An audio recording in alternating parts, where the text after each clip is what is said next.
ગુજરાતનો પવન કઈ બાજુ છે? मिजाज बदला हुआ है, मौसम बदला हुआ है। किस रणनीति के तहत कांग्रेस इस बार चुनाव लड़ रही है, खासतौर पर गुजरात में? गुजरात के मुद्दे, नौजवानों के मुद्दे, पेपर लीक का बहुत बड़ा मुद्दा है। आम आदमी पार्टी के साथ इस बार आपका गठबंधन। हमें या तो गठबंधन करना होता है या नहीं करना होता। हमने गठबंधन किया। भाजपा बोल रही है कि कांग्रेस के पास अपना कुछ मुद्दा नहीं, क्षेत्रीय आंदोलन को आगे लेके चल रही है। हम साथ निभा रहे हैं, क्या गलत है? क्योंकि देश की आवाज सुनने की क्षमता कांग्रेस पार्टी में है, थी और रहेगी। जो 400 पार का नारा लगा रहे हैं ना, वो 150-200 के बीच में सिमट जाएंगे। आज आप ये लिख कर ले लीजिए। નમસ્કાર, ચૂંટણીનો સમય છે અને આ ચૂંટણીના સમયમાં નેતાઓ સતત ગુજરાત આવી રહ્યા છે અને પોતાના હાઈકમાન્ડનો સંદેશ, હાઈકમાન્ડનો મેસેજ એ ગુજરાતની જનતા વચ્ચે મૂકી રહ્યા છે. હું કિશન કાટેલિયા અને આજે આપણી સાથે વાત કરવા સરસ મજાના મહેમાન એ દિલ્હીથી આવ્યા છે. આપણી સાથે પવનભાઈ છે. પવનભાઈ કેમ છો? બધું સારું છે. જય શ્રી કૃષ્ણ. જય શ્રી કૃષ્ણ. પવનભાઈ, પવન કઈ બાજુ છે આ વખતે? ગુજરાતનો પવન કઈ બાજુ છે? पवन कांग्रेस की तरफ आ रही है। हाँ, मिजाज बदला हुआ है, मौसम बदला हुआ है। कांग्रेस की रणनीति है इस बार के चुनाव में। किस रणनीति के तहत कांग्रेस इस बार चुनाव लड़ रही है, खासतौर पर गुजरात में? रणनीति किशन भाई बहुत स्पष्ट है। गुजरात में सबसे बड़े मुद्दे क्या हैं? सबसे बड़े मुद्दे बेरोजगारी के हैं, पूरे देश में भी हैं और गुजरात में भी खास तौर पे हैं। जो एमएसएमई सेक्टर को तबाह किया पिछले 10 साल में, उससे भी बेरोजगारी बढ़ी है, वो एक बहुत बड़ा मुद्दा है। और महिला सुरक्षा तो है ही, शिक्षा कितनी महंगी है गुजरात में। 25 साल से ऊपर हो गए इनको यहाँ सत्ता में, तो आपको कोई बहाना बचा ही नहीं इनके पास। स्वास्थ्य सेवाएं, हमने कोविड में देख लिया असलियत क्या है स्वास्थ्य सेवाओं की। आप इतने साल से सत्ता में हैं, आप शिक्षा और स्वास्थ्य को अफोर्डेबल नहीं बना पा रहे कि आम आदमी को ज़्यादा खर्चा नहीं करना पड़े, अच्छी सुविधाएं हों। अब दिल्ली में हम तो 15 साल सरकार में थे, हमने करके दिखाया। तो ये 25 साल और यहाँ नहीं कर पाए, कारण क्या है? बहाना क्या है इनके पास? पवन जी, गरीबी एक झटके में दूर करेंगे, राजा महाराजाओं ने जमीन ले ली, ऐसे बयान राहुल गांधी ने दिए। अब इसके बाद लगातार पीएम समेत पूरी भाजपा हमलावर हो गई है। आखिर ऐसे बयान चुनाव के टाइम पर क्यों दिए जाते हैं? ऐसे बयान की क्या इस जरूरत बयान पड़ती? में खास तौर पे गरीबी वाले बयान में कहीं कोई गलत नहीं, कुछ कमी नहीं थी जी। हमें मालूम है कि नीतियां कैसे बनाई जाती है। अब डॉक्टर मनमोहन सिंह ने 10 साल में 27 करोड़ लोगों को गरीबी रेखा से ऊपर उठाए। तो मैं नहीं कह रहा ना, विश्व बैंक कहता है। कैसे उठाया था? नीतियों में चेंज करके। आप नीतियां बदल दो, इस देश के पास वो ताकत है। ये देश का नागरिक खुद अपनी गरीबी दूर कर सकता है अगर आप नीतियां बदल दो। आपकी सरकार की जो नीतियां हैं उसी से तबाही हुई। कांग्रेस अपने प्रत्याशियों जो भी है, या सूरत के हो या इंदौर के हो, आप उसको भी नहीं संभाल पाए। क्या ये कांग्रेस को शोभा देता है? इतनी पुरानी कांग्रेस, जिस कांग्रेस ने देश को आज़ाद किया, जिस कांग्रेस ने देश की सबसे पहले चुनाव को जीता, और इस कांग्रेस की आज ये परिस्थिति है जहाँ पे सूरत का उम्मीदवार कांग्रेस के साथ ही गेम कर देता है। इंदौर का उम्मीदवार, आपने फोटो भी देखी होगी। देखी किशन भाई, ये कांग्रेस की परिस्थिति नहीं है। इसमें शर्म किसको आनी चाहिए? कांग्रेस को नहीं आनी चाहिए, वोटर को भी नहीं आनी चाहिए। इसमें शर्म सिर्फ भारतीय जनता पार्टी को आनी चाहिए कि आप जो सीट हर सर्वे में मालूम है कि सूरत आप जीत रहे हो, फिर आपको ये करने की क्या जरूरत पड़ी? तो आप सोचिए। परसेप्शन सर, परसेप्शन ये क्या होती है? Perception game. ये परसेप्शन, ये बोल रहे हैं साम दाम दंड भेद, ये राजनीति है। और हम उसमें सारे चीज भाई, आप साम दाम दंड भेद वहां करो जहां आप हार रहे हो। जहां आप जीत रहे हो वहां आप लोकतंत्र से लड़ाई लड़ रहे हो, लोकतंत्र को हरा रहे हो। आपकी लड़ाई क्या लोकतंत्र से? आपकी लड़ाई हो सकता है कांग्रेस पार्टी से, लड़िए, लड़के जीतिए। लोकतंत्र से क्यों लड़ने जा रहे हो? क्यों आप संविधान को हरा रहे हो? क्या इसलिए आप सत्ता में हो?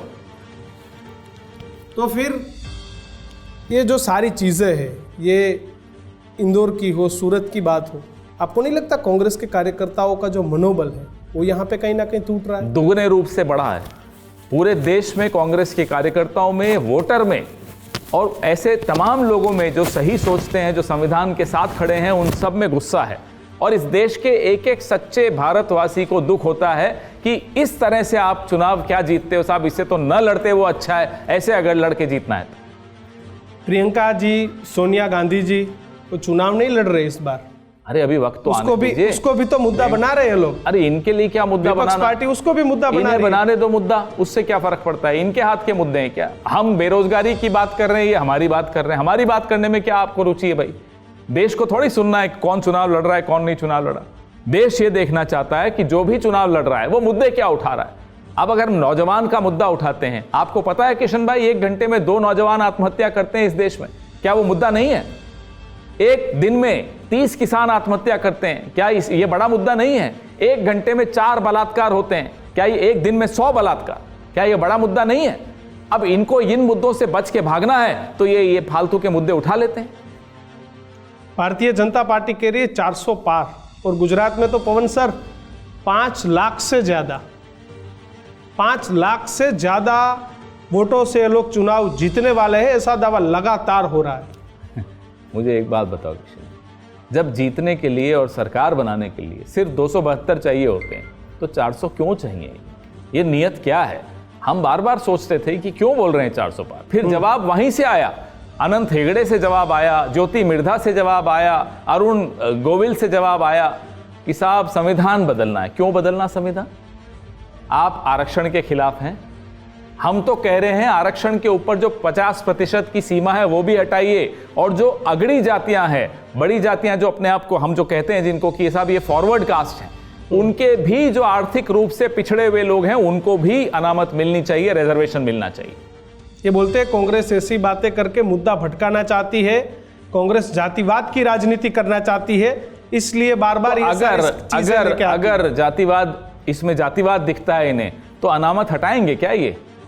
जब खुद ओबीसी बनना होता है तब वो जातिवाद नहीं होता। अरे मैं ओबीसी हो गया जी, तब तो आप जातिवाद नहीं मानते। सर गुजरात के कौन से मुद्दे आपको दिख रहे हैं, खासतौर पर गुजरात में आप प्रवास कर रहे हो, कौन से मुद्दे आपको दिख रहे हैं जो मुद्दों के अधीन लोग आपको वोट दें। क्योंकि भाजपा हमेशा कह रही है इस गुजरात को हमने बनाया, हमने इस गुजरात को डेवलप किया, गुजरात में श्वेत क्रांति या 24 घंटे बिजली की बात हो, शिक्षा की बात हो, आरोग्य की बात हो। कहते हैं कि श्वेत क्रांति ये लाए तो कुरियन साहब की आत्मा भगवान उनको शांति दे, क्या सोचते होंगे वो कि क्या हुआ ये।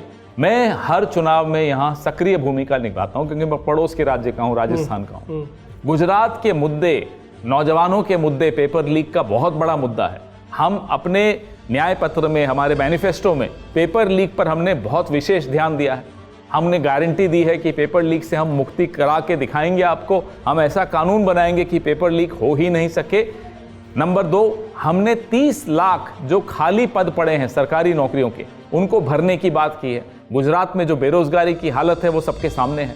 नंबर 3, जो राजस्थान में अशोक गहलोत सरकार ने 25 लाख के इलाज की एक सुविधा दी हुई थी, जो आते ही दूसरी भाजपा सरकार ने खत्म कर दी, वो अलग बात है। हम उस स्कीम को पूरे देश में लाएंगे, ये हमने गारंटी दी है। महिलाओं के लिए, जो गरीब परिवार हैं, काफी परिवार 10 साल से गरीबी के नीचे चले गए हैं, गरीबी रेखा के, उनके परिवार में हर महिला को 1 साल में 1 लाख रुपया उसके खाते में आएगा।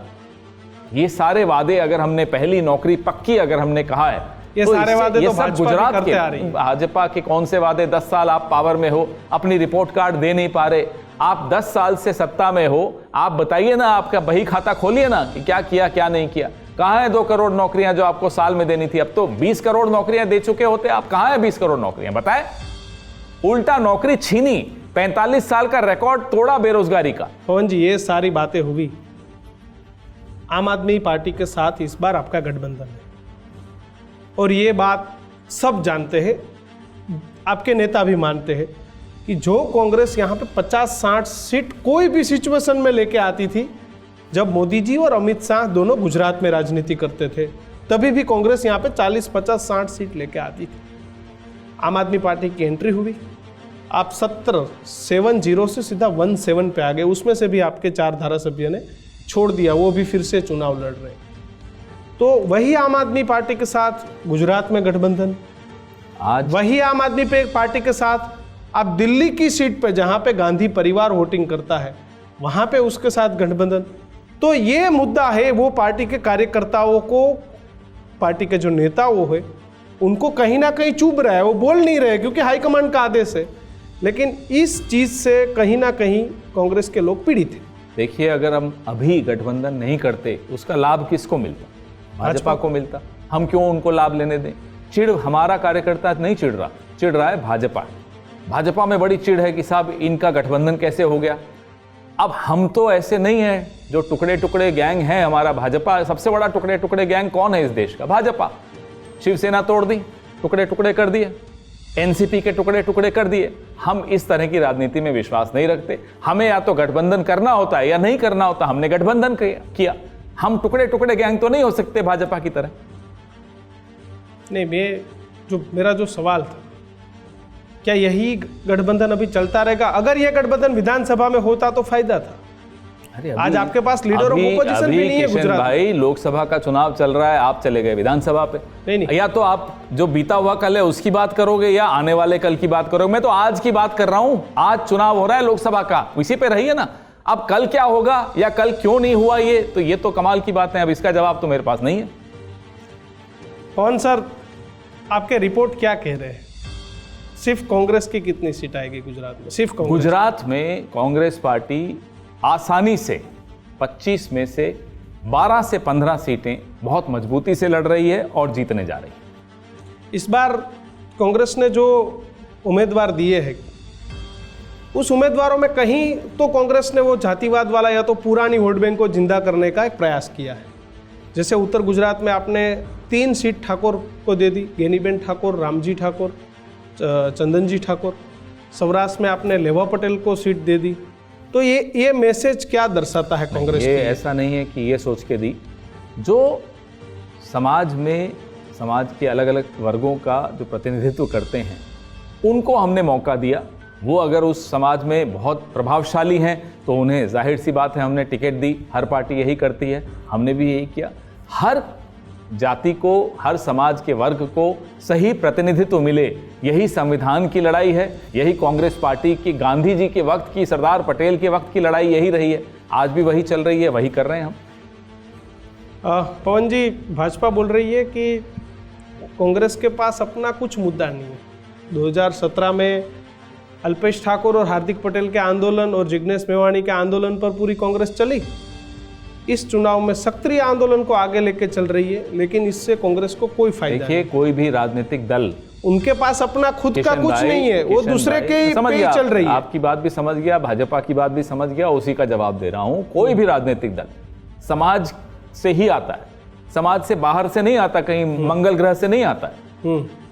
तो अगर समाज में किसी मुद्दे को लेकर रोष है या गुस्सा है, तो जो एक जिम्मेदार राजनीतिक दल है उस वर्ग से मिलता है, उसकी बात समझता है, सुनता है और उस पर अमल करता है, उनका साथ निभाता है। हम साथ निभा रहे हैं, क्या गलत है? आज़ादी का आंदोलन भी ऐसा ही था। कुछ लोगों को था, बहुत पुरानी बात मैं बता रहा हूँ, आज से 100, 125, 150 साल पुरानी बात, 150 साल पुरानी बात। लोगों के मन में रोष था कि साहब ये अंग्रेज हम पर राज कर रहे हैं। धीरे धीरे कांग्रेस नाम की पार्टी बनी। तमाम लोगों का हमने साथ दिया जो आज़ादी का आंदोलन लड़ रहे थे। वो गरम दल के थे, वो नरम दल के थे, अलग अलग तरह के उनके तरीके थे लड़ने के। आरएसएस के लोग तो बाद में आए, वो भी हमारे ही साथ जुड़ते थे। फिर आरएसएस ने एक रूल बना दिया कि साहब नहीं, आज़ादी के आंदोलन से हमें दूर रहना है, तो अलग बात है। लेकिन ऐसे ही कांग्रेस बढ़ी, फली, फूली और देश को भी आगे बढ़ाया, क्योंकि देश की आवाज़ सुनने की क्षमता कांग्रेस पार्टी में है, थी और रहेगी। पवन जी, गुजरात में हर हमेशा बड़े नेता, कांग्रेस की एसेट हो या अर्जुन मोढवाडिया हो, सीजे चावड़ा हो, बहुत लोग हैं जिन्होंने अभी कांग्रेस छोड़ी। उन लोगों का वही जब पूछते हैं तो वो सीधा हाईकमांड पे कुछ ना कुछ एक्सेप्ट कर देते, हमारे से बात नहीं होता, हमारी बात को सुनी नहीं जाती, सरकार तो है नहीं, हमें कुछ होदे चाहिए, वो नहीं मिलते। तो जो दिल्ली में बैठी कांग्रेस है और गुजरात में बैठी कांग्रेस है, उसके बीच कम्युनिकेशन का हर बार हर नेता कहीं ना कहीं एक्सेप्ट कर देता है। बहुत बड़ी और पुरानी पार्टी है। कई बार राज्यों के नेताओं के मन में आ जाती है ये बात। गुजरात की बात नहीं कर रहा, और भी कई राज्यों में ये बात सुनने को मिलती है। समय समय पर उनकी शिकायत दूर भी होती है, क्योंकि AICC और PCC के बीच की जो पुल है, जो सेतु है, वो हमारे महासचिव होते हैं, प्रभारी महासचिव। कई बार महासचिव ऐसे होते हैं कि वो पूरी बात सुनते हैं, सुनने का समय होता है। कई बार चुनाव के वक्त नहीं सुन पाते क्योंकि चुनाव सर पे खड़ा होता है, तो कई बार नहीं सुनाई दी जाती बात। लेकिन हमारे महासचिव प्रभारी जहाँ भी रहे हैं हर राज्य में, वो जिम्मेदारी से अपना काम कर रहे हैं। हम लोगों को भी चाहिए कि हम थोड़ा सब्र से काम लें। आज नहीं सुन रहे, कल सुन लेंगे, लेकिन कई बार सब्र हमारे में कम हो जाता है, हमारे कुछ लोगों में, वो पार्टी छोड़ देते हैं। मानते हो ये एरर है? नहीं, एरर नहीं है, परिस्थितियां हैं। गुजरात में बात करी जाए इस बार की, तो कांग्रेस ने जो भी अपने उम्मीदवार दिए हैं वो सब बोल रहे हैं बहुत अच्छे उम्मीदवार दिए हैं। सिर्फ सूरत में एक छोटी सी गलती वहाँ पे हो गई। तो पहले यहाँ पे जो भी जुथवाद था वो भी सबको पता है, सब जानते हैं। इस बार सब लोग, मैं भी बोल रहा हूँ, बैठे हैं, मैं सच को सच बोलता हूँ कि इस बार शक्ति सिंह गोहिल ने बहुत अच्छे उम्मीदवार दिए। उसकी वजह क्या है वो मैं जानना चाहता। तो पहले जैसे ही टिकट बांटी, ये इस नेता ने इसके अपने आदमी को टिकट दे दिया, इस नेता ने अपने आदमी को टिकट दे दिया, पीसीसी में लड़ाई झगड़ा, दिल्ली पहुंच जाते थे झुंड के झुंड।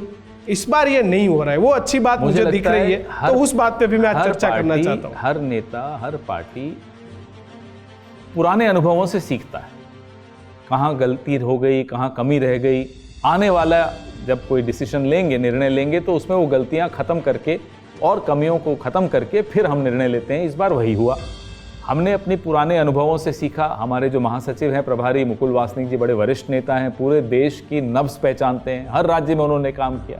तो उन्हें तो मुझे लगता है गुजरात की गली गली में कौन नेता है और उसकी क्या काबिलियत है, उन्हें बहुत अच्छा अंदेशा है। शक्ति भाई और मुकुल जी की जो टीम बनी, बहुत अच्छी टीम बनी, और हमारा इस बार टिकट वितरण बहुत अच्छा हुआ, ये पूरे देश में लोगों ने सराहा है। क्या आशा अपेक्षा है इस बार, जहां कांग्रेस गुजरात के अंदर चुनाव के मैदान में लड़ाई की भूमिका में नहीं थी, वो एक क्षत्रिय आंदोलन की वजह से वो लड़ाई की भूमिका में, ना केवल क्षत्रिय आंदोलन की वजह से, पिछले 10 साल में डबल इंजन चल रहा है, फिर भी गुजरात में पेपर लीक होते हैं, फिर भी गुजरात में बेरोजगारी बढ़ती है, फिर भी गुजरात को अच्छी शिक्षा, सस्ती शिक्षा नहीं मिल पाती, सस्ता स्वास्थ्य नहीं मिल पाता, एमएसएमई उद्योग, छोटे उद्योग, ये मुद्दे तो थे। नहीं, मेरी बात खत्म होने दीजिए। नहीं किशन भाई, मेरी बात खत्म होने दीजिए। तो ये तमाम मुद्दे 10 साल बहुत होते हैं, 10 साल देख लिया गुजरात में। गुजरात वालों में सब्र बहुत होता है, लेकिन फिर जब अपनी पर आ जाते हैं तो घमंड तोड़ना जानते हैं। इस बार वो घमंड तोड़ना चाहते हैं। कैसे घमंड टूटेगा आप देख लीजिएगा, नतीजों में दिखेगा आपको कि कैसे घमंड टूटा। अच्छे का घमंड टूटने वाला। पवन खेरा का सर्वे क्या कह रहा है? मेरा तो अपना सर्वे नहीं है, मैंने आपको कहा जो हमारा अंदेशा है, 26 में से 1 तो चली गई, 25 में से 15 सीटों पे हम बहुत मजबूत हैं। क्या मैसेज देना चाहेंगे जब 7 तारीख को गुजरात में चुनाव होने वाला है? न्याय के लिए वोट दीजिए।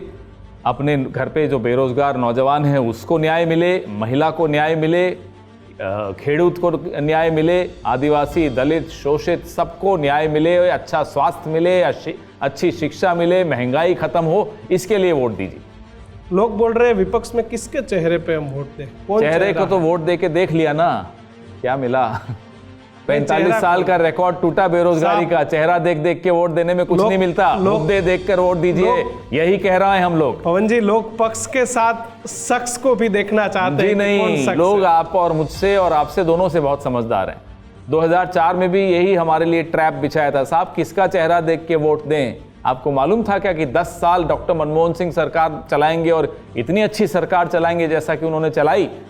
इसलिए मुद्दों पर वोट देना चाहिए। वहां था इंडिया शाइनिंग, और हमने क्या कहा था कि भाई आम आदमी को क्या मिला, उस सवाल का जवाब लोगों ने वोट से दिया और हम सरकार में आए और 10 साल तक शासन में रहे। इस बार यही हो रहा है, 400 पार, 400 पार, विकसित भारत, विकसित भारत। लेकिन विकसित भारत भाजपा बोल रही है 4 तारीख को जब परिणाम आएंगे तब विपक्ष को हम सारे जवाब दे देंगे। अरे साहब, 54 साल 75 में से कांग्रेस पार्टी सरकार में रही, फिर भी नेहरू जी से सवाल पूछते हैं, तो हमने भी तो जवाब उस वक्त दे दिए थे। या आप लोग स्वर्ग से आए हैं, हम कहां से आए हैं? मंगल ग्रह से आए हैं, हम भी वहीं से आए हैं, इसी समाज से जहां से आप आए हो। हर 5 साल में जवाब मिल जाता है, लेकिन फिर भी आप सवाल नेहरू जी से पूछते हो ना।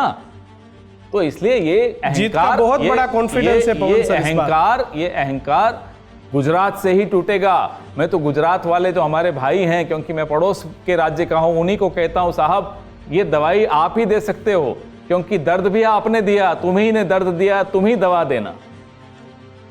बोल रहे काम किए हैं और काम के नाम पे इस बार वोट क्या मिलेंगे। काम किया भाई, पूछो ना।